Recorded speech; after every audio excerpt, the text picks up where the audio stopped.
اپنے مستقبل کے بارے میں سوچتے ہیں، پڑھائی کر لو، شادی کر لو، ہمیں یہ سب کچھ پتا ہوتا ہے، یہی ہماری زندگی ہوتی ہے۔ ہم سمجھتے ہیں کہ بس یہی دنیا ہے، سب کچھ ہمارے ارد گرد ہے، ہر کوئی ویسے ہی جی رہا ہے جیسے ہم جی رہے ہیں۔ لیکن اصل حقیقت اس وقت کھلتی ہے جب ہم کسی ایسی جگہ پر پھنس جاتے ہیں جہاں انسان کا نام صرف جسم کے ساتھ جڑا ہوتا ہے، جہاں جذبے اور رشتے صرف باتوں میں رہ جاتے ہیں، جہاں عزت ایک لطیفہ بن جاتی ہے اور جہاں کوئی راستہ واپسی کا نہیں بچتا۔ اس طوائف خانے پر میں ہر دیوار پر، ہر دروازے پر پردہ ایک حقیقت سناتا تھا۔ یہاں کے ایک ایک کونے میں سچائی دبی ہوئی تھی جو روز رات کو آنکھ کھول کر ہمیں دیکھتی تھی۔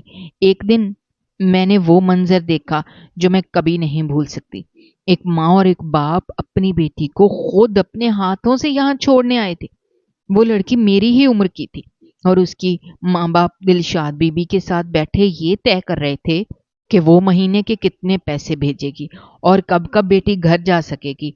دلشاد بی بی نے کہا میں کم پیسے دوں گی کیونکہ یہ نئی ہے اور ابھی اس سے زیادہ کام لینا پڑے گا۔ تو باپ نے کہا نہیں، ہمیں زیادہ پیسے چاہیے کیونکہ ہمارے بیٹے کالج میں پڑھ رہے ہیں، ان کے اخراجات بڑھ گئے ہیں۔ وہ بیچاری لڑکی جو خاموشی سے ایک طرف کھڑی تھی، جو اپنے بھائیوں کی خاطر قربانی دینے آ گئی تھی، وہ بس آنکھیں جھکائے سہمی ہوئی سانسیں لے رہی تھی۔ اس کے چہرے پر نہ بغاوت تھی نہ گلہ تھا، بس ایک خاموشی تھی جو دل کو چیر دیتی۔ اس کے ماں باپ اسے اس لیے یہاں چھوڑ رہے تھے کہ وہ گائے گی، ناچے، لوگوں کو خوش کرے تاکہ اس کے بھائی ڈاکٹر انجینئر بن جائیں۔ میں حیران تھی، میرے ساتھ تو چلاکی ہوئی، مجھے میرے ماموں نے ماں باپ سے چوری یہاں بیچ دیا، لیکن یہ کیسے ماں باپ ہیں جو اپنی بیٹی کو خود یہاں چھوڑ کر جا رہے ہیں اور کسی کی آنکھ میں شرم کا ایک قطرہ بھی نہیں تھا۔ یہ دیکھ کر میں اندر سے ٹوٹ گئی۔ میری دنیا پہلے ہی اجڑ چکی تھی، اب یہ سب دیکھ کر میری روح بھی مرنے لگی تھی۔ یہاں کچھ اور عورتیں بھی تھیں جن کی کہانی سن کر دل دہل جاتا تھا۔ کچھ عورتیں ایسی تھیں جنہیں ان کے شوہر خود صبح لے کر آتے اور رات کو واپس چھوڑ جاتے۔ یہ عورتیں شادی شدہ تھیں، کچھ کے بچے بھی تھے، لیکن مجبوریوں نے انہیں اس مقام پر پہنچا دیا تھا۔ اور کچھ عورتیں میرے جیسی تھیں جنہیں کہیں سے اغوا کیا گیا تھا یا نوکری کا لالچ دے کر یہاں لایا گیا تھا۔ یہ دنیا عجیب سی تھی، یہاں کچھ بھی عام نہیں تھا، لیکن ہر گناہ عام ہو چکا تھا۔ ہر روز کوئی نہ کوئی نئی لڑکی لائی جاتی تھی، ہر روز کوئی نہ کوئی خواب ٹوٹتا تھا، ہر رات کسی نہ کسی کی عزت کی قیمت لگتی تھی۔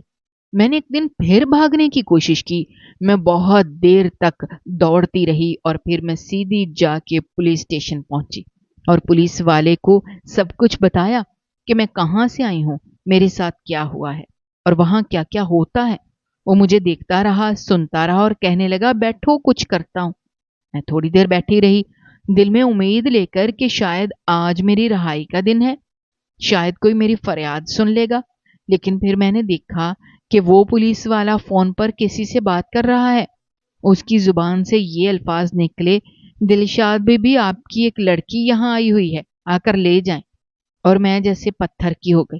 میں نے سمجھ لیا کہ یہ بھی اسی نظام کا حصہ ہے، یہ سب ملے ہوئے ہیں، کوئی کسی کا نہیں ہے۔